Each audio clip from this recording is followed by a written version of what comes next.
Panginoon po naming Diyos na banal at makapangyarihan sa lahat, kami po ay nagpapasalamat at nagpupuri sa inyo sa umagang ito. Salamat sa patuloy na biyaya na ibinibigay niyo sa amin upang patuloy na pagharian sa pamamagitan ng inyong salita at ng inyong banal na espiritu ang inyong church na ito, na kayo ay aming nasamba sa pamamagitan ng mga awiting espiritual sa mga nilalaman o lyrics nito. Salamat sa mga pagdilig nyo sa aming mga prayers, Panginoon. At ngayon ay dadako kami sa pinakasentro at puso ng pananambahan. Ang inyong mga salita mula sa Scripture na ipaliliwanag upang marinig namin ang inyong tinig sa kapaliwanagan ng inyong mga salitang ito. Dalangin ko na nawa po ay patuloy na ma-experience namin ang power, ang lakas na nanggagaling sa inyo. Dahil lahat kami, mula ng iligtas ninyo, ay napatunayan namin na hindi nyo kami nilalagyan ng panghihina ng loob, kundi nilalagyan nyo kami ng lakas na loob na nagmumula sa inyo, na hinuhugot mula sa inyong salita at sa pagdidepende namin sa gawa ng banal na espiritu. Ito ang nagbibigay sa amin ng lakas upang patuloy naming masunod ang inyong kalooban, patuloy kaming makalakad sa inyong mga salita, sapagkat alam namin na araw-araw ay meron pong mga struggle, spiritually, practically, and physically sa buhay po ng bawat isa sa amin. Pero Lord, sinabi ng inyong salita na magagawa namin ang lahat ng ito dahil sa lakas na kaloob ninyo sa amin, Panginoon Diyos. Lord, naway magdala ito ng reformation o pagbabago sa buhay namin. At magbigay din ito ng revival sa buhay pananampalataya po namin. Wala kaming nais na marinig at maitaas, kundi kayo lamang sa umagang ito. This is our prayer. In the mighty name of our Lord and Savior Jesus Christ. Amen and amen. Okay. Sa katotohanan, lahat tayo ay dumaraan sa iba't ibang antas ng pamumuhay natin, na may mga struggle, may mga trials, may mga weakness ang bawat isa sa atin. May mga time na parang nakaka-discourage yung buhay spiritual. May mga time na parang napapagod na tayo. May mga time na parang wala tayong gana sa mga bagay na spiritual. Dahil minsan, ang dinadaanan natin ngayon ay nagbibigay sa atin ng pinagmumulan kung bakit tayo nanghihina. Pero alam niyo po mga kapatid, sa ating pag-aaral ng series natin at ngayon ay nasa ika-4 na bahagi na tayo for almost 4 Sunday preaching. Ang ating Panginoong Diyos ay naglalagay sa ating mga puso at kaisipan ng kanyang power, ng kanyang lakas from the Word of God, from the work of the Holy Spirit, upang magawa natin yung pinaka-purpose ng Diyos sa buhay natin. At ngayong umaga ay patuloy natin titingnan ang verse 13 ng Pilipos chapter 4. At itong Pilipos chapter 4, verse 13 na ito, ay pinapakita ni Paul na I can do all things through Christ who strengthened me. At alam natin kung nasaan siya rito. Alam natin na nakakulong siya. Alam natin na dumadaan siya ng kanyang severe trials, na despite yung kanyang faithfulness sa ating Panginoong Diyos, naranasan niya yung pagkakulong sa Roma dahil po sa kanyang pagsunod sa ating Panginoong Diyos. At sa puntong ito, nais ko na hilingin kayo na buksan nyo ang inyong Biblia sa Pilipos chapter 4, verse 13. At ganito po ang sabi ng salita ng Diyos through Apostle Paul. Ang lahat ng ito'y magagawa ko dahil sa lakas na kaloob sa akin ni Kristo. Kung inyo makikita, dito sa paragraph na ito, sinunod yung verse 14, gayunman, ikinagagalak ko ang ginawa ninyong pagtulong sa akin. Of course, alam natin na pinakita ni Paul doon sa verse 10 na ang sabi ni Paul doon, anong laki ng aking kagalakan sa Panginoon? Nakita nyo? Anong laki ng kagalakan sa aking Panginoon? Kaya ba natin na magalak na nakakulong na tayo? Kaya ba natin yon? Siguro kung titingnan natin, maaaring masabi natin, kaya kong magkaroon ng kagalakan sa puso. Sa ganong kalagayan ni Paul na nakakulong siya. Pero hindi natin alam kung paano natin haharapin yung ganong mga bagay. Na hindi nga lang nakakulong, may mga trials nga lang tayong dinadaanan. Minsan, nababawasan na yung joy natin sa Panginoon Diyos. Pero si Paul, ang sabi niya, anong laki ng aking kagalakan sa Panginoon? Hindi dahil binigyan siya ng tulong, kundi dahil yung kagalakan ito ay kanya nang binanggit sa verse 4. Ang sabi ni Paul sa verse 4, magalak kayong lagi sa Panginoon. Inuulit ko, magalak kayo. Rejoice in the Lord always, I says, rejoice in the Lord. So, hindi niya sinasabi na magkaroon kayo ng kagalakan in the midst of your trials dahil lamang may mga taong nagsisimpatya sa atin, tumutulong sa atin. But the source of our joy ay nanggagaling sa ating Panginoong Diyos.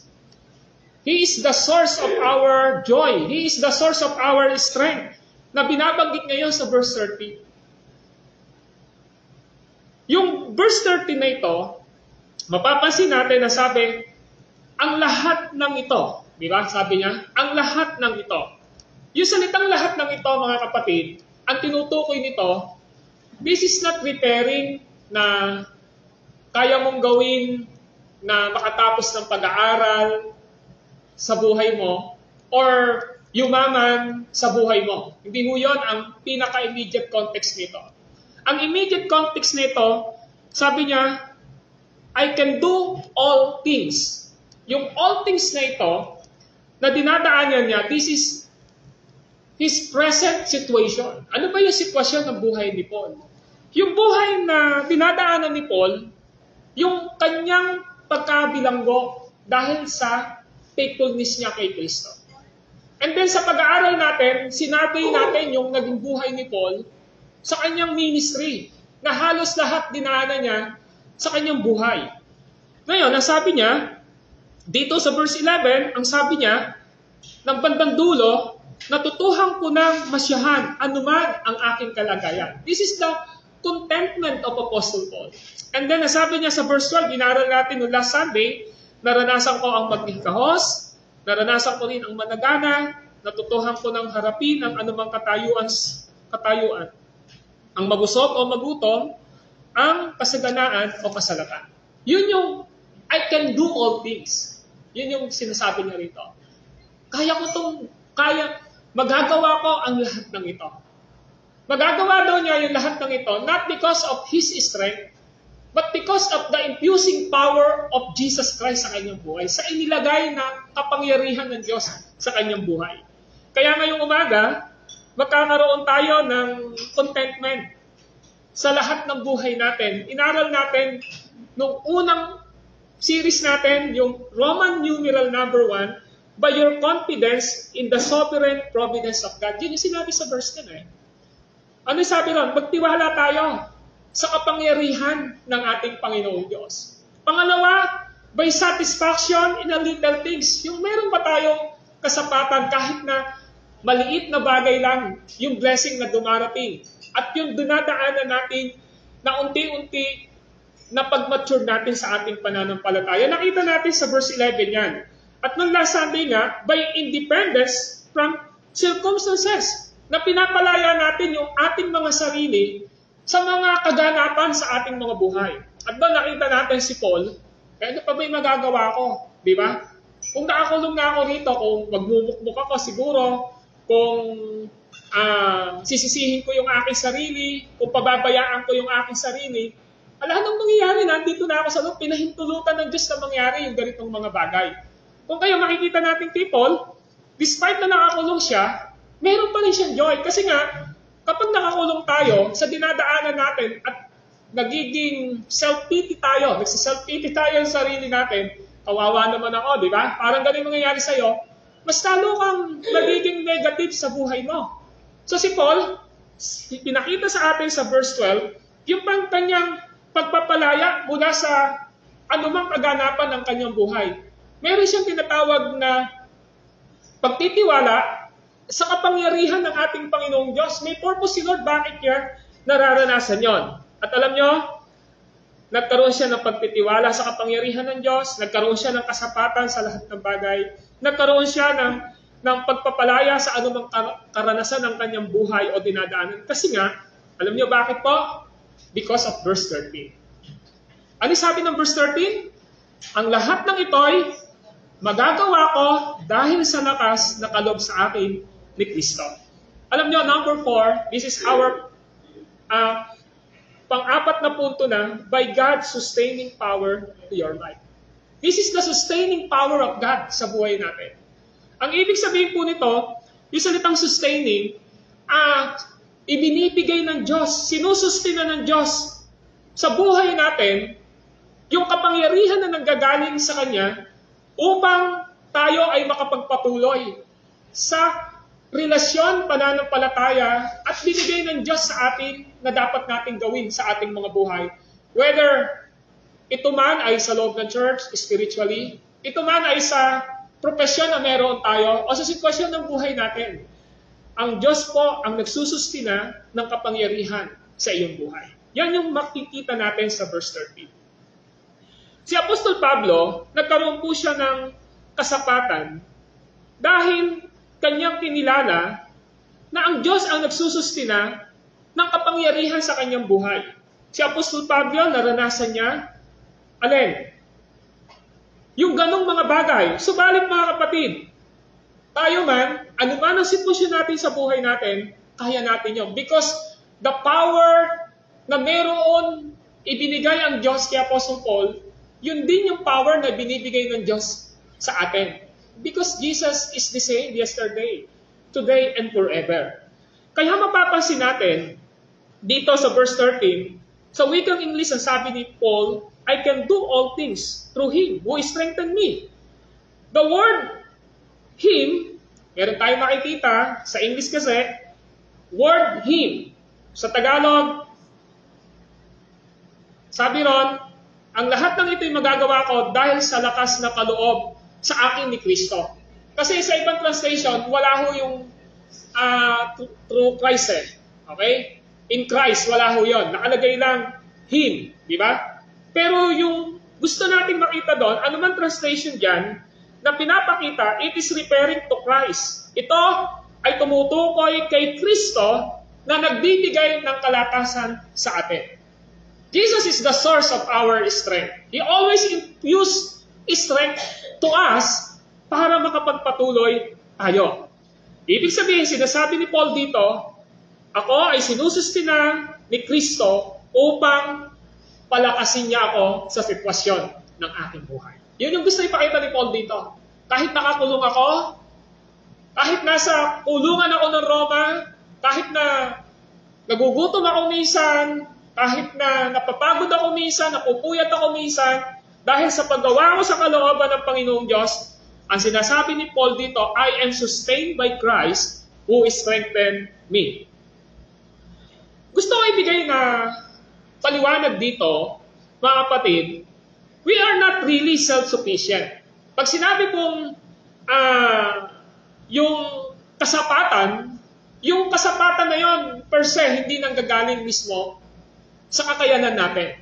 Hindi ho siya self-sufficient sa buhay natin, we are Christ-sufficient. Magkaiba po yun eh. Pag sinabi mo, kayang-kaya ko to sa sarili ko, nagmamayabang tayo nun.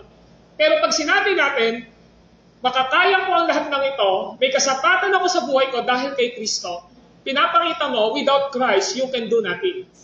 Kaya pinapakita ni Paul dito, napakaliwanag niya, we are Christ self-sufficient. Nakadikit tayo sa ating Panginoong Jesucristo, and we are not really self-sufficient sa buhay po natin.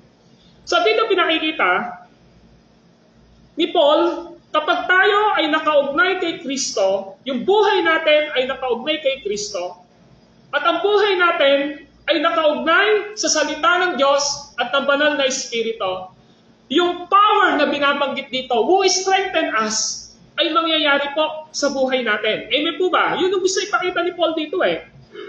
Mga kapatid, because we are linked to Christ's life and linked to Christ's power in us, that we have sufficiency.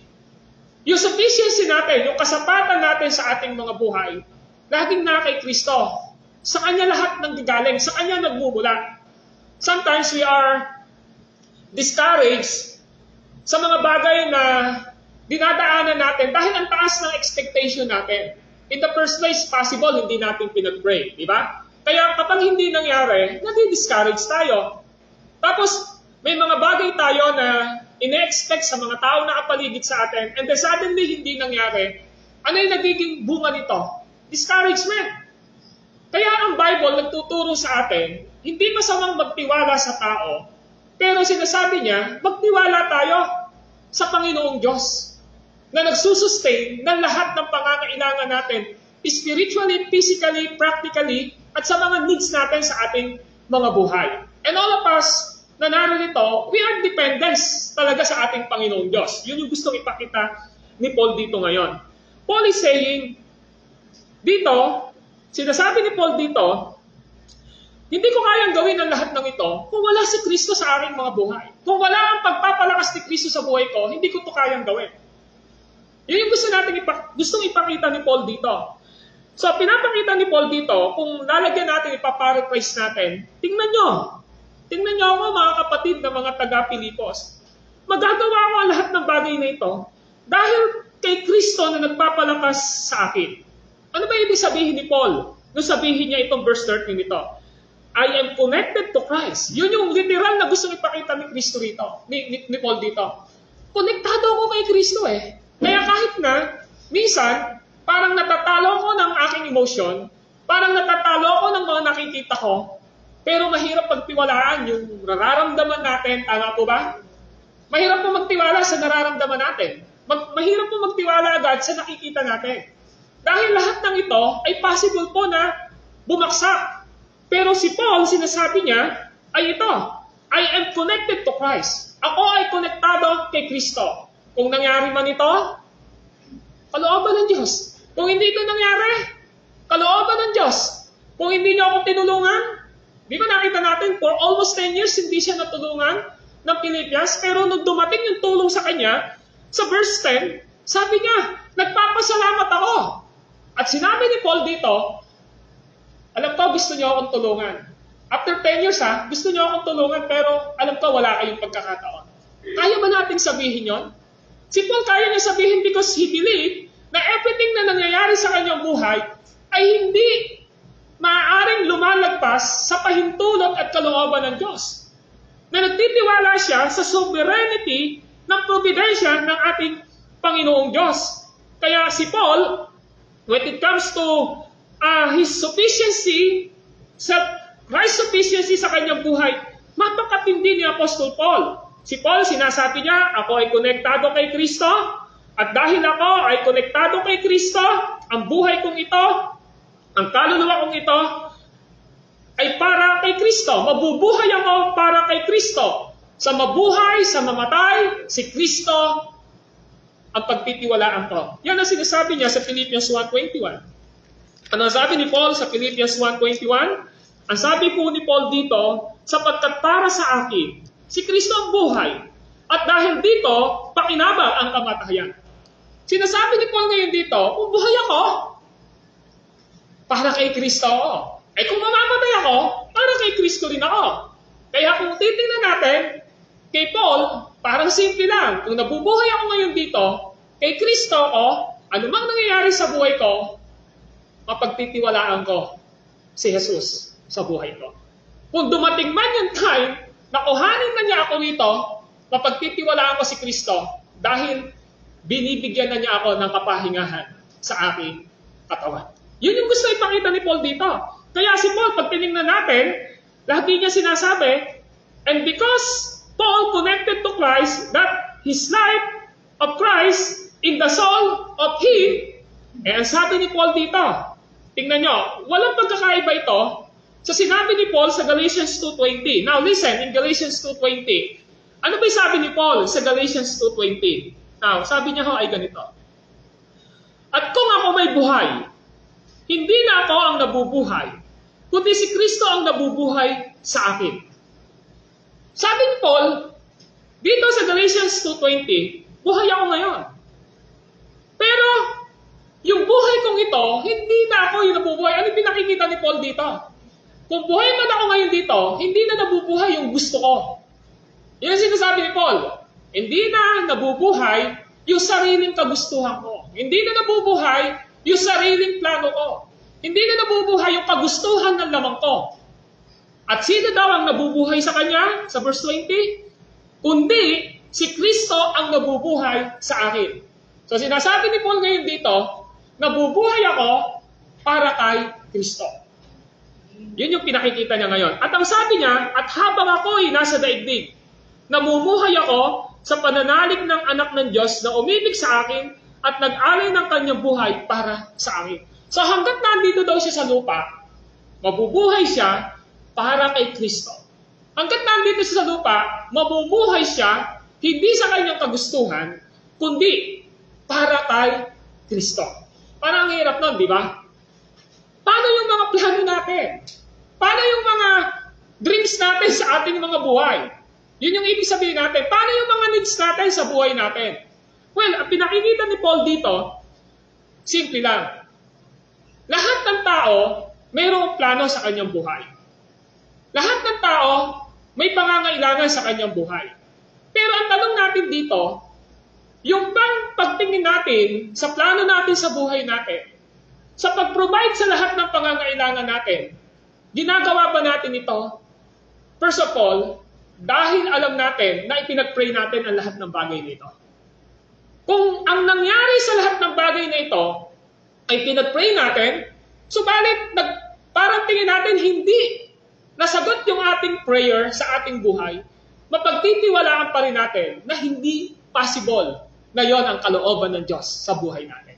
Nawa nyo? So yun yung sinasabi ni Paul dito.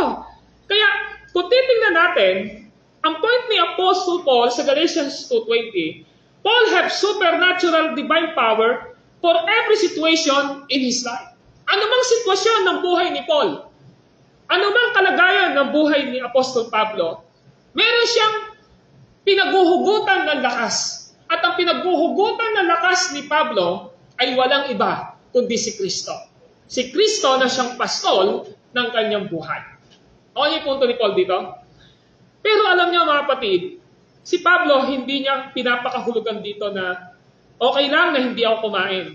Okay lang na hindi ako uminom. Okay lang na wala akong pera para ipambili ng aking pangangailangan. O i-provide yung mga pangangailangan ng ministry. Hindi ho yun yung punto ni Paul dito. Hindi ho yun yung punto ni Paul. Magiging extreme si Paul dito na okay lang kahit na wala na akong pera pambili ng pagkain o pag-sustain ng ministry. O kaya naman, okay lang na hindi na ako uminom. Okay lang na hindi na ako kumain. Pagka ganun ho, parang suicidal na dating nun. Nag-suicide ka na eh.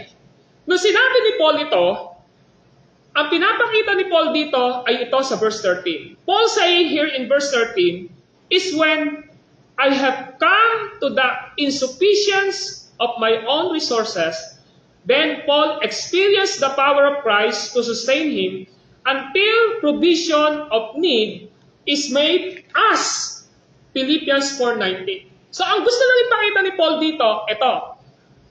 Kung yung source, yung pinagmumulan, parang pinakikita lang ni Paul dito, gusto niyang ipakita sa verse 13 dito, kung dumating man sa buhay ko na wala ng kasapatan para matugunan ang lahat ng aking pangangailangan, kaya ko pa rin na tumayo. Kaya ko pa rin na maglingkod. Kaya ko pa rin na magpatuloy sa pananampalataya ko. Bakit po? Kasi nga, ang sufficiency ni Paul ay nasa ating Panginoong Kristo. Yun yung gusto pakita niya. Kaya nga, ano ba yung sabi niya sa Philippians chapter 4 verse 12? Di ba sabi niya sa Philippians 4:12 ay ganito. Now, listen, in Philippians 4:12. Now, sa Philippians 4:12, ang sabi ni Paul ay ganito. Naranasan ko ang maghikahos. He was experienced saan sa mga kakulangan ng buhay niya. Naranasan ko ang maghikahos. Pero naranasan ko din ang managana. Tama po ba? Yun nga lang, parang nung inaaral ko to, si Pablo hindi marunong magtabi. Yung mga parang ang dating, ubos-ubos ni Yaya. Ayun, bukas na, parang gano'n si Paul eh. Hindi gano'n yung pananaw ni Paul dito. Iba si Paul eh. Ang pananaw niya, binigay ng Lord yung blessing na ito, kung conviction niya, na gamitin sa ministry, gagamitin niya to eh. Pero ano sabi ni Paul? Naranasan ko ang may kahikahos, naranasan ko rin ang managana. Natutuhan ko ng harapin ang anumang katayuan. Hinarap niya yung lahat ng katayuan. Yung mabusog siya, magutom siya. May kasaganaan, may kasalatan. Sabi niya, lahat na yan, dinaanan ko na. Ibig sabihin, kapag si Paul, tinignan mo yung kanyang buhay, when it comes to his service to the Lord, yung pag-sustain niya sa ministry, sa pagbigay niya sa ministry, alam niya na kayang ibigay ng Diyos yung lahat ng kanyang pangangailangan. Ganun yun eh. Sa totoo lang naman po talaga, di ba? Dumarating po sa punto na sa buhay natin, minsan talaga meron tayo, minsan wala. Tama po ba? Ganyan naman eh. Whether we are Christian or not Christian, darating sa buhay natin ito. Pero ang tanong natin, nung dumating ba yung kasaganaan sa buhay natin, paano natin binless ang Panginoong Diyos sa ministry at sa buhay natin? Si Paul, ganun yung panahon ni Paul eh. Pinasagana ako ng Diyos ngayon, kaya ko may paglingkod dito sa Lord. Dumating man yung punto na maging salat ako, at least napaglingkuran ko yung Diyos sa kasaganaan at kalakasan na ibinigay niya sa akin. Yun yung punto ni Paul dito. Tama po ba? Yan yung point ni Paul dyan. Kaya ang punto ni Paul ngayon dito ay ito. Sinasabi ni Paul ngayon, sa anumang kalagayan ng aking buhay, yung lahat ng pangangailangan ko, sinustina ng ating Panginoong Diyos. Sinustina niya. At kailanman, hindi siya nagkulang sa akin. Si Paul, ang binibigyan niya ng din dito, hindi nagkulang ang Diyos sa kanya. Ang pinapakita ni Paul dito, kailanman ay hindi nagkulang ang Diyos sa akin. Diba? Kung dumating yung punto ng buhay natin na in needs tayo, ano sabihin natin? Para naman pinapabayaan na ako ni Lord. Diba? Para man nagkukulang na ako sa pangangailangan ko. Si Paul, hindi niya kailanman sinisi ang Diyos sa kanyang buhay.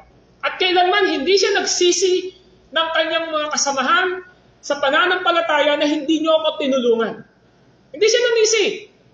Ang sabi niya, kung dumating man sa punto na ang source na pinagmumulan ng blessing, dadaan ng Panginoong Diyos sa akin, ay hindi dumating, magiging sapat pa rin ako sa pagtitiwala ko kay Kristo. Yan ang sabi niya.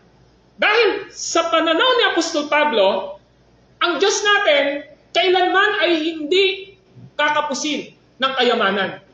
Ang tanong lang, bakit posible na tayo kinakapos sa pangangailangan natin? Yun ang tanong, di ba? Ang Diyos hindi siya kinakapos sa pangangailangan sa kayamanan eh. Pero tayo, minsan, kinakapos tayo. Bakit kaya tayo kinakapos? Kasi may purpose ang Diyos sa buhay natin. Sometimes, magdepende tayo sa ating Panginoong Diyos. Hindi nagkukulang yung Diyos. Ang sabi nga na Philippians 4:19 ay ganito. Tingnan niyo, Philippians 4:19. Nung i-conclude ni Paul ito, sabi niya, at buhat sa kayamanan niyang hindi mauubos, ibibigay niya ang lahat ng inyong kailangan sa pamamagitan ni Kristo Jesus. Nauubos ba yung kayamanan ng Diyos? Hindi po. Pero tayo, nauubusan tayo. At alam nyo, bakit minsan tayo nauubusan? Sa kayamanan na dapat binibigay ng Diyos sa atin, sometimes, hindi tayo nagiging kontento. If we are content sa buhay po natin, i-appreciate pa rin natin, meron man tayo o wala, sasabihin pa rin natin, ang Diyos kailanman ay hindi nagkulang sa akin. So sabi ni Paul sa Philippians 4:19, at buhat sa kayamanan niyang hindi mauubos, ang sabi ni Paul, ibibigay niya ang lahat ng akin o ng inyong kailangan sa pamamagitan ni Kristo Jesus. Nakakapagtaka si Paul. Noong time na binanggit niya sa verse 12, naranasan ko ang magikahos. Pero sasabihin pa rin niya, ibibigay niya lahat ng aking pangangailangan. Tama po ba? Sa panahon na nagugutom siya, binanggit dito, sasabihin pa rin ni Paul na, at buhat sa kayamanan na hindi mauubos, ibibigay niya ang lahat ng aking pangangailangan. Ganon si Paul. Pero minsan nagugutom na, minsan wala na, pero sabihin pa niya, yan ang Diyos ko. Ang Diyos ko ay Diyos na hindi nauubusan. Nagbibigay ng lahat ng aking kailangan. Hindi dahil po ito ay positive confession. No, this is not a positive confession. This is the reality. Kasi nga si Paul, nagtitiwala siya na ang Diyos ay makapangyarihan. Sovereign siya. Yun ang gusto ipakita ni Paul dito. Kasi minsan bakit? Sometimes siguro kaya pinaranas ng Diyos kay Paul na magutom siya, para ma-realize ni Paul kung paano siya magdidepende sa ating Panginoong Diyos. Mawalan siya ng pera, kailangan niya magdepende sa ating Panginoong Diyos. Sometimes yun naman pag walang-wala na tayo, mas lalo tayo nagiging prayerful. Pag may sakit tayo, lalo tayo nagiging prayerful. Pag wala na tayo ng mga dapat na pag-sustain sa buhay natin, nagiging prayerful po tayo. So si Paul, yan yung gusto pakita niya. At alam ni Paul, yung purpose, kung bakit niya binanggit yung salitang, at buhat sa kayamanan niyang hindi mauubos, ibibigay niya ang lahat ng inyong kailangan sa pamamagitan ni Kristo Jesus. Ito, dahil sinabi niya sa 2 Corinthians 9:8. Buksan niyo po. 2 Corinto 9:8. Ano sabi ho ng Word of God doon through Apostle Paul? Magagawa ng Diyos na pasaganain kayo sa lahat ng bagay, higit pa sa inyong pangangailangan, upang may magamit kayo sa pagkakawang gawa. Ito ang tanong. Sabi nga ni Paul, siyasatin natin yung sarili natin. When God bless us, nang higit pa sa pangangailangan natin, ano yung ginawa natin? Yung tanong Alam ni Paul yung purpose. Alam ni Paul yung purpose na ang Diyos, bakit niya binibigyan niya ang tao ng kasaganaan sa lahat ng bagay. Tapos sabi niya, higit pa sa inyong pangangailangan. Alam niyo yung pinaka-purpose? Ang purpose ni Paul doon, ito, para ipakita ng Diyos na meron kayo na magamit saan? To help the ministry. To help the needed. Sa mga indeed, sa mga needed, sa mga nangangailangan. So ito yung tanong natin. When God bless us, ano yung iniisip natin? Okay yung punto? Kapag binibless ka ba ng Panginoong Diyos, naaalala mo ba yung Diyos sa buhay mo? Magpasalamat sa Kanya, and then secondly, literally, to help His ministry. Ayun ang tanong doon, naaalala mo ba? Kung hindi mo naaalala, kahit na you are blessed, pero hindi mo tinutulungan yung Diyos, yung Diyos sa Kanyang gawain, hindi ka nagbibigay sa mga dapat na mabigyan talaga. Ang tanong natin dito, nagiging good steward ka ba ng ating Panginoon Diyos? Kailangan mapag-isipan natin ito. Di ba? Lahat naman tayo, binebless ng Panginoong Diyos. Yun nga lang, kapag binebless ba tayo ng Panginoong Diyos, nagpapasalamat ba tayo sa Kanya? Natututo ba tayo magpasalamat sa Kanya? Paano nagiging good steward ba tayo? Binibigay ba natin yung para sa Panginoon? Tumutulong ba tayo para sa gawain ng Panginoong Diyos? At kung may pagkakataon na tumulong sa mga taong talagang nangangailangan, ay tumutulong ba tayo? O sinasarili lang natin? If that is our attitude, ay sinasarili natin, you are not good steward of God's blessing na ibinibigay ng Diyos sa iyo. O yung punto ni Paul? Kaya once and for all, if God bless us, magbigay tayo para sa Panginoong Diyos. Kasi bakit? Ibigay at hindi mo man yun. Dadating at dadating din yung time, mauubos mo din yun. Much better to give para sa Panginoon ay para sa Panginoon. Ito yung gustong ipakita ngayon dito.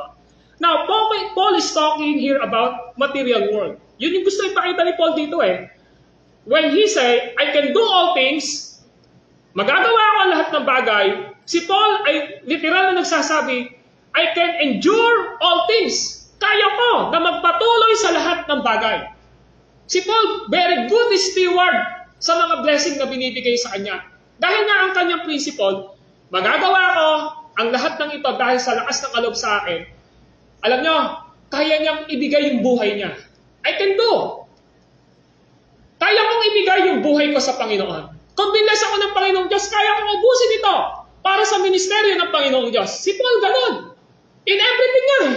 Kaya si Paul, sinasabi niya, I can do all things through Christ Jesus who strengthened me. Nakikita niyo yung nangyari sa akin, nakakulong ako. Nabusog ako minsan, sumagana ako. Natutunan ko ng harapin ang lahat ng katayuan ko. Alam niyo bakit ko ginawa yan? Para sa Panginoon. Nagawa ko yan para sa Panginoon. Yun yung gusto ipakita ni Paul. Nagawa ko yan para sa Panginoon kasi ang Diyos ang naglalagay sa puso ko na gawin ko yung mga bagay na yon. Kaya si Paul, kung makikita natin, siya ay isang mabuting patotoo na anumang dinadaanan niya sa kanyang buhay, kaya niyang gawin para sa Panginoon. Kaya niyang ibigay ang buhay niya sa Panginoon, kaya niyang paglingkuran ng Panginoong Diyos, meron man o wala, kaya niyang ibigay ang anumang mga pagpapalan na dumarating sa kanya para sa Panginoon at sa gawain ng Panginoon dahil ang buhay niya ay nakadepende sa Panginoong Diyos. Dapat ganun din po tayo. Amen po ba? So, pinapakita ngayon dito, mga kapatid, si Pablo, pinapakita niya rito, when Apostle Paul says, I can do all things, literal na sinasabi niya, kaya kong magpatuloy sa lahat ng bagay para sa Panginoon. Si Pablo, ginamit niya yung salitang Greek na I can do all things through Christ Jesus Christ. Ang ibig sabihin niya lang dito, to be strong, or to have strength. To be strong and to have strength. Kung sinabi niya, I can do all things through Christ Jesus who strengthened me, ang salitang strengthen me rito, pinapakita ni Paul dito, simple lang. Kailangan kong maging malakas, kailangan ko na magkaroon ng lakas sa aking buhay para sa Panginoong Diyos, hindi para sa kanyang sarili. Yung gusto pakita ni Paul dito, Paul saying, I am strong enough to go through anything because of Him who infuses the strength into me. So si Paul, meron ako sapat na lakas na gawin ang lahat ng bagay, magpatuloy sa lahat ng bagay, sapagkat nilalagyan ako ng Diyos ng lakas sa aking puso upang magawa ko ang kanyang kalooban. So what is the point of Apostle Paul? Si Pablo naniniwala siya, yung inilagay sa kanya na lakas ni Kristo, ang salita ng ating Panginoong Diyos ay naranasan niya sa kanyang buhay. Alam nyo, if God give us strength sa buhay natin, si Paul naranasan niya yung sinabi sa Isaiah 40 verse 31. Buksan nyo yung Biblia ninyo. Ano sabi ng Isaiah 40 verse 31? Ang sabi dito ng Isaiah 40 verse 31, ngunit ang nagtitiwala kay Yahweh ay may panibagong sigla. Ang likas nila'y matutulad sa walang pagod na pakpak ng agila. Sila'y tatakbo ng tatakbo, ngunit di manghihina. Lalakad ng lalakad, ngunit hindi mapapagod. So parang sinasabi ni Paul dito, eto, kapag nagtitiwala ka kay Yahweh, laging may panibago kang sigla. Ang problema ay ito. Ano ba ang ibig sabihin ng pagtitiwala? Sa English, trust. Alam nyo, hindi ho tayo pwedeng magsabi lang na marami kong alam sa Biblia. Yun yung gusto pakita rito eh. Hindi natin pwede sabihin, ay alam mo, marami kong alam sa Bible eh. Pero ang tanong natin dito, paano natin pinagtitiwalaan yung pangako at salita ng Diyos sa banal na kasulatan? Alam niyo po ba na ang salitang pagtitiwala ay pagsasabuhay natin ng mga salita ng Diyos na ating natutunan? Ano ibig sabihin nito? Si Pablo, lahat ng kanyang natutunan sa kanyang pag-aaral kung sino si Kristo sa Ebanghelyo, sa Gospel ng ating Panginoong Diyos, na test sa lahat ng nangyari sa buhay niya. Magtitiwala pa ba siya kung dumarating sa kanya na nakakulong siya para sa Panginoon? Si Pablo ay nagtiwala pa rin. In the same way, ganun tayo dapat. Matetest ang ating pananampalataya kung tayo ay nagtitiwala na nasaan man tayong kalagayan ng buhay natin. May pagsubok man, karamdaman, kakulangan sa buhay, dumadating man yung tukso, ano man yung daanan natin sa buhay natin, ang tanong natin dito, pagtitiwalaan pa rin ba natin ang Diyos at ang Kanyang salita?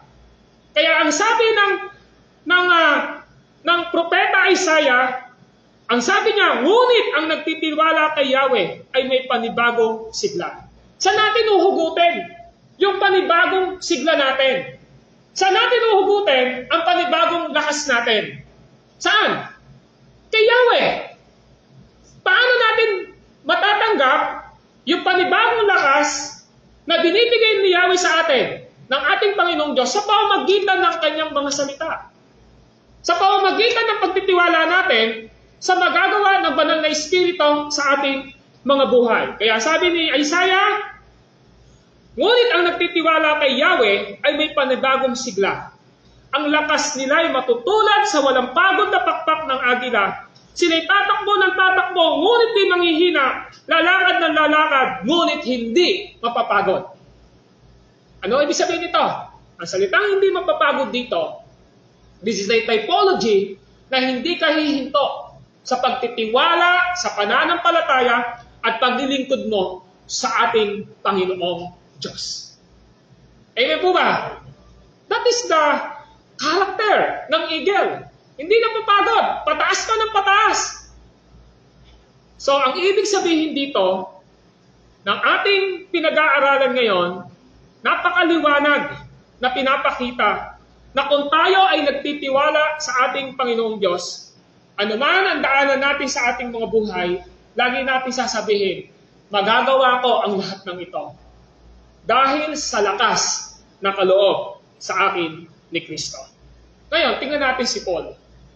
Si Paul ba, binigyan siya ng lakas ng Panginoong Diyos? Kasi may hinihiling siya sa Panginoon eh. Meron siyang isang senaryo na hinihiling sa ating Panginoong Diyos, pero hindi binigay ng Panginoon. Buksan nyo ang 2 Corinthians chapter 12 po ninyo. Meron siyang hinihiling sa Panginoon eh. 2 Corinthians chapter 12. Ito ang hinihiling niya sa Panginoong Diyos. Verse 7. Tingnan niyo po, ang sabi niya sa verse 7, ito. Because of the surpassing greatness of the revelation, for this reason to keep me from exalting myself. Ano sabi ng verse 7? Ngunit para hindi ko ipagyabang ang kamanghamanghang pahayag ng Diyos sa akin. So, of course, alam natin dito na si Apostol Pablo ay tumanggap ng napakaraming kapahayagan mula sa ating Panginoong Diyos. Si Pablo ay mayroong malinaw na paningin sa ating Panginoong Jesucristo. Si Apostol Pablo ay alam natin na kung saan ay pinagpahayagan ng katotohanan ng ating Panginoong Diyos. Pwede na sana siyang magyabang eh. Pero ano ang ginawa ni Paul? Tingnan niyo po ang verse 7. Ano ang sabi ng verse 7? Ngunit para hindi ko ipagyabang ang kamanghamahang pahayag ng Diyos sa akin, ito yung pangalawa, ako'y binigyan ng isang kapansanan sa katawan na nagsisilbing pamalo ni Satanas upang huwag akong magpalalo.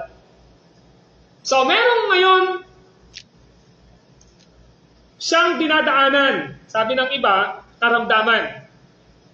Pero ang purpose pala, kung bakit siya binigyan ngayon, para hindi siya magmayabang. Ama po ba? At ang sabi ron, naging pamalo daw ni Satanas. Pero pagdating ng verse 8, ang sabi ho ay ganito. Sa verse 8, 3 beses kong idinalangin sa Panginoon na alisin ito. 3 times, pinagpipray niya, Lord, alisin niyo na po itong karamdaman kong ito. Pero ano sagot ng Diyos sa kanya? May sagot ang Diyos sa kanya. Ang sagot ng Diyos sa kanya ay ito sa verse 9. Ang sabi niya ay ito. Verse 9. Saan na ba ako? Ayun. Verse 9. Ayun, nasabi. Ganito ang kanyang sagot. Ang tulong ko'y sapat sa lahat ng pangangailangan mo. Nakita na? Ibig sabihin, nag-pray na siya, pero sapat pa daw yung tugon ng Diyos sa lahat ng kanyang pangangailangan. Hindi na nga sinagot eh. Napansin niyo hindi sinagot? Ngayon, tuloy natin. Ang sabi rito, lalong nahayag ang aking kapangyarihan kung ikaw ay mahina. Yun yung purpose. So, the answer is verse 9. Ganito ang kanyang sagot. Ang tulong ko'y sapat sa lahat ng pangangailangan mo, lalong nahayag ang aking kapangyarihan kung ikaw ay mahina. Ibig sabihin, sa panahon ng kalakasan ni Paul, nahayag na ang kadakilaan ng Diyos. Pero mas lalong na-highlight ang alin po?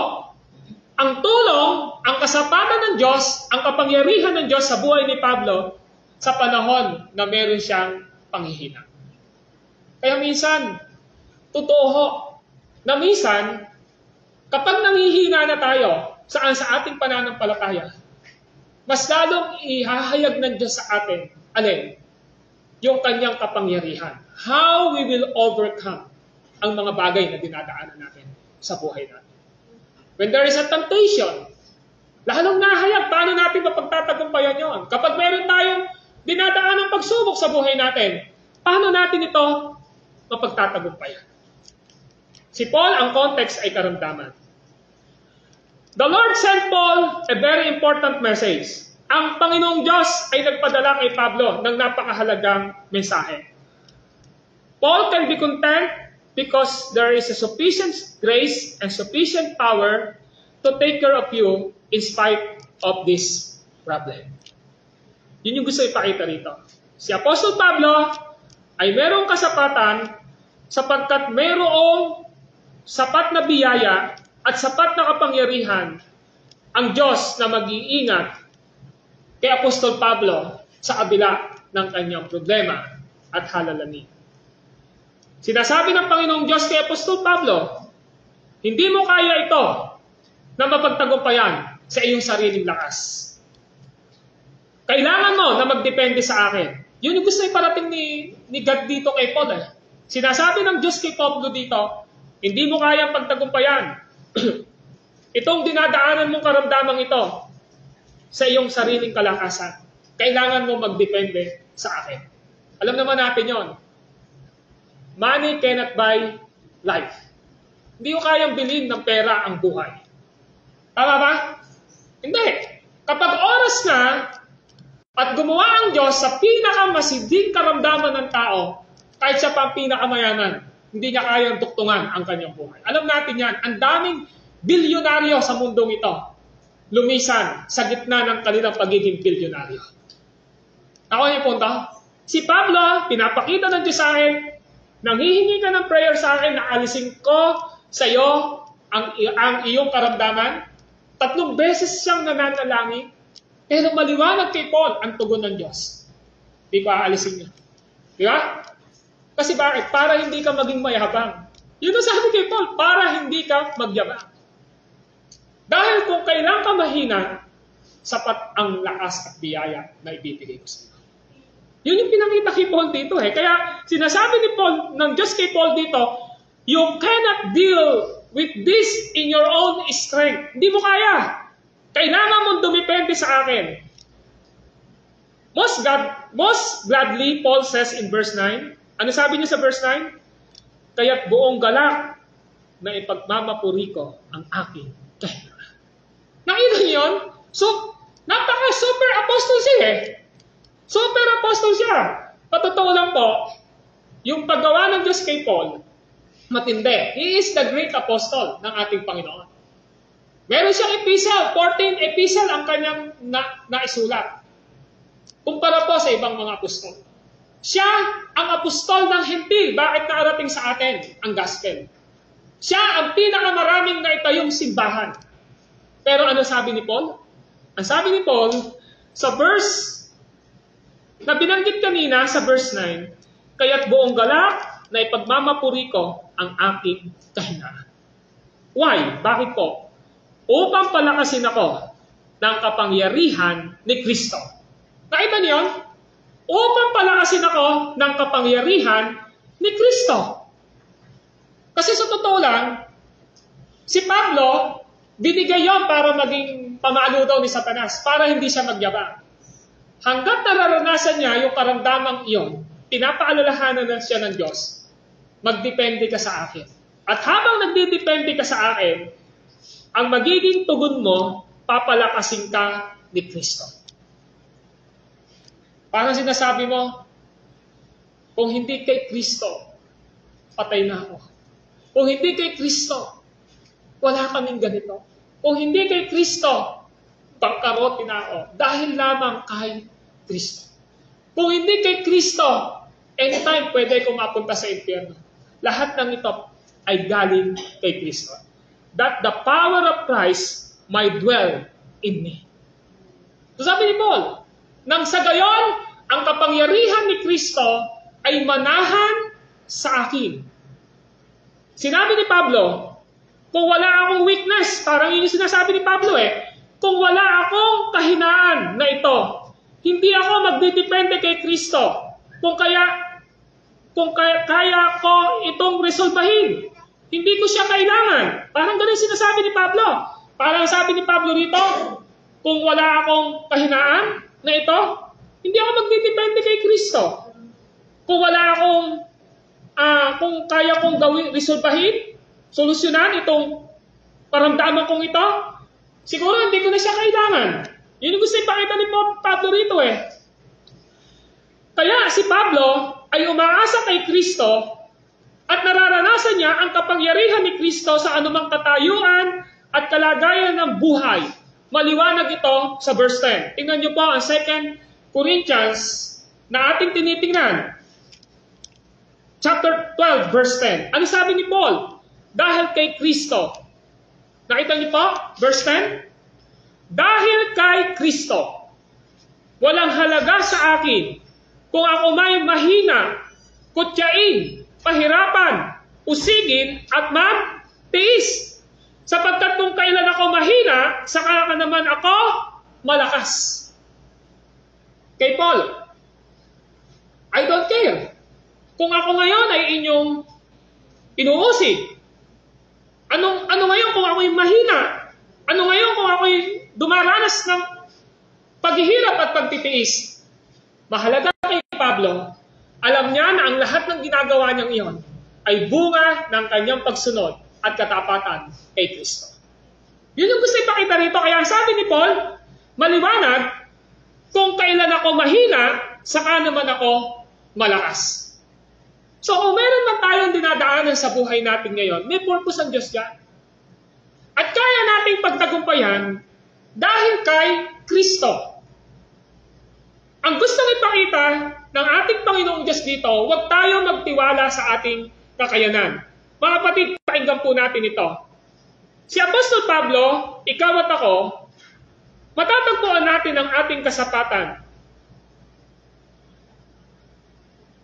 sa paggawa ng lakas ng ating Panginoong Jesucristo na dumarating sa ating binang mananampalataya sa panahon na tayo ay may dinadaanan. Yun yung punto rito Masigit na dapat na tayo ay magtiwala sa panahon na mayroon tayong dinadaanan sa ating mga buhay. Ang kasapatan ay dumarating at ating nararanasan ang pagsustina ng kapangyarihan ni Kristo sa mga panahon na kung saan ay kailangan natin ng lakas. Why? Because the promise of God in Philippians 4:13, ang lahat ng ito'y magagawa dahil sa lakas na kaloob sa akin ni Kristo. Tingnan na po natin pansamantala. Sandali, itong Ephesians chapter 3, verse 14 to 19. Ephesians chapter 3, verses 14 to 19. Now, pakinggan niyo po. Si Paul din po ang sumulat nito, Ephesians chapter 3, verse 14 to 19. Now listen, dahil dito, ako'y naninikluhod sa Ama na siyang pinagtutularan ng pagkaama sa bawat sambahayan sa langit at sa lupa. Hinihiling ko, yung una, naninikluhod siya sa verse 14, sa verse 16, hinihiling ko, ayon sa kanyang kayamanan at kadakilaan, na palakasin niya ang inyong buhay espiritual sa pamamagitan ng kanyang espiritu. Verse 17, naway, salitang naway, request po yan, prayer din po yan, manahan si Kristo sa inyong puso sa pamamagitan ng inyong pananalig sa Kanya upang sa inyong pag-uugat at pagiging matatag sa pag-ibig. Maunawaan ninyo kasama ng mga hinirang kung gaano kadakila ang pag-ibig ni Kristo at naway makilala ninyo ang di matanikalang pag-ibig na ito upang mapuspos kayo ng kapuspusan ng Diyos. So ano yung pinopoint ni Paul dito? Now, ito po yun. Makinig po tayo. Paul is saying, ito, this is the prayer of Apostle Paul to the Ephesian church. Ito yung prayer ni Paul sa mga taga-Efeso. Ngayon, ano yung resulta? Nakita natin sa verse 14, ako'y naninikluhod sa Ama. Tapos pagdating ng verse 16, hinihiling ko. Pagdating ng verse 17, naway. That is the form of prayer, nawa. Ano pa yung pagdating sa verse 19? Nawa. Nakita nyo, this is the request of Apostle Paul sa ating Panginoong Diyos. Kapag pinagpe-pray niya ang mga mananampalataya ng Efeso, etong mga binanggit niya rito, ito ang prayer niya. Pero ano ang resulta sa talatang 20? Tingnan niyo po ang resulta sa talatang 20. Sa Diyos, na makagagawa ng higit kaysa sa lahat na maaari nating hilingin at isipin, sa pamamagitan ng kanyang kapangyarihang naghahari sa atin. Sumakanya ang kapurihan sa pamamagitan ng Iglesia at ni Yesu Kristo magpakailanman. Amen. Sino ang makagagawa ng lahat ng ito? Ang Diyos. Pinapakita ngayon dito, si Apostol Pablo sinasabi niya ay ito, I am praying that you all be strengthened with the power through His Spirit in the inner man. And when you are strengthened with power through Holy Spirit, the inner man, you are able to do exceeding abundantly beyond all you can ask or think according to the power. Yung iniisip natin, mas higit na kayang gawin ng Diyos We have a prayer nag-iisip tayo ng mga panalangin natin. Tama po ba? Pero, yung pinagpe-pray pala natin sometimes, this is not the will of God sa buhay natin. Kaya ang nagiging answer ng Panginoong Diyos sa atin, hindi pwede. Di ba? Or else, hindi pa panahon. Wait! O kung tama panahon na, yes, binibigay ng Panginoong Diyos. Bakit po? Ang Diyos po ang higit na nakakaalam ng lahat ng ating pangangailangan. Kung paano niya isusustain yung power sa puso natin na magtiwala tayo sa lahat ng kasagutan na ibinibigay ng Diyos sa atin. So mga kapatid, as I conclude itong pag-aaral natin sa verse 13 na ito, gustong ipakita ni Paul dito sa atin ngayon, ito. When the trials come sa buhay natin, saan yun ang karamdaman ng ating katawan? Saan yun ang kakulangan sa ating pananalapi? Sa anumang sitwasyon, even in the family, relational, sa buhay ng bawat isa, or even in the church. Ang sabi ni Pablo, ang sabi ng Diyos sa kanyang pangako, you can do all things to Christ Jesus who strengthen you. Ang Diyos ang nagbibigay ng lakas sa atin. Ang Diyos ang nagbibigay ng lakas. Siya ang nagbibigay ng power. Ini-infuse niya ang lakas na nagbubula sa Kanya sa atin. And the power of God coming from His Word, nanggagaling sa Kanya salita, nanggagaling sa Scripture, at nanggagaling sa pagkilos ng banal na Espiritu sa ating mga buhay. So kapag dumarating ang pagsubok, ang problema sa ating mga buhay, kailangan mong alalahanin ang salita ng Diyos sa iyong buhay. Or basahin ang salita ng Diyos sa iyong buhay.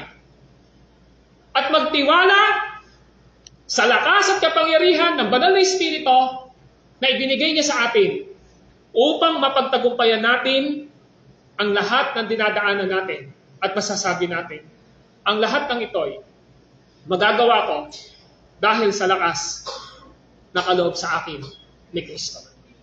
Ano po ang dinadaanan nyo sa buhay nyo ngayon?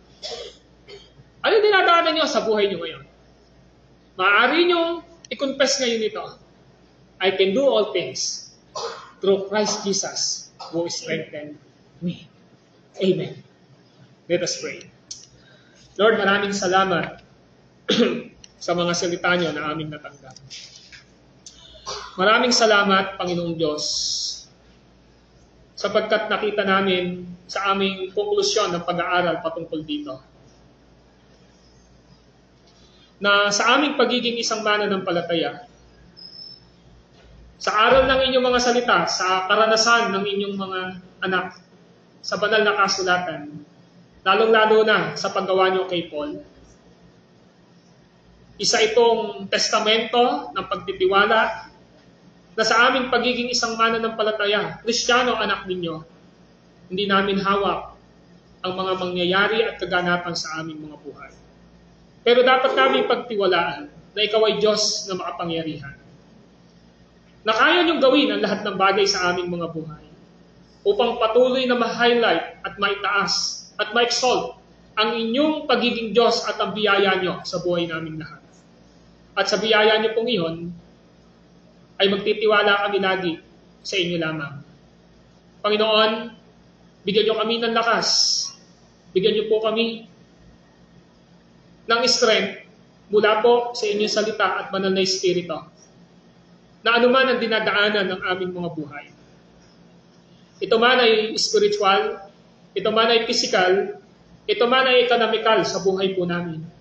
Nawa po, masabi namin lagi, magagawa ko ang lahat ng ito dahil sa lakas na kaloob sa akin ni Kristo.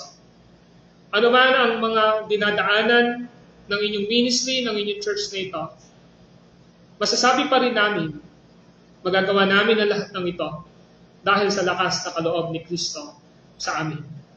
Sapagkat alam namin na ang buhay namin, si Kristo ang siyang dakilang pastol. Everything that happened sa buhay po namin ay laging may maganda at tamang kalooban kayo na Panginoong Diyos sa buhay po namin lahat. So tulungan niyo po kaming lahat na narito. Kung meron nang napapagod, nawa po'y natagpuan ang kasagutan na na kay Kristo ang lakas at kapahinga. Kung merong karamdaman, nawa po matagpuan namin ngayon na kay Kristo ang lakas at kasapatan. Sa buhay po namin ito, magtitiwala kami palagi sa magagawa ni Jesus, sapagkat kapag nagtiwala kami sa Kanya, siya ang magtuturo sa amin ng dapat namin gawin at lakaran upang matanggap namin ang lahat ng Kanyang kasagutan. Maraming salamat po. All glory belongs to you, and this is our prayer. In Christ's name, everybody says, Amen. Paki-off na. Paki-off lang po yung Ngayon po ay dadako tayo sa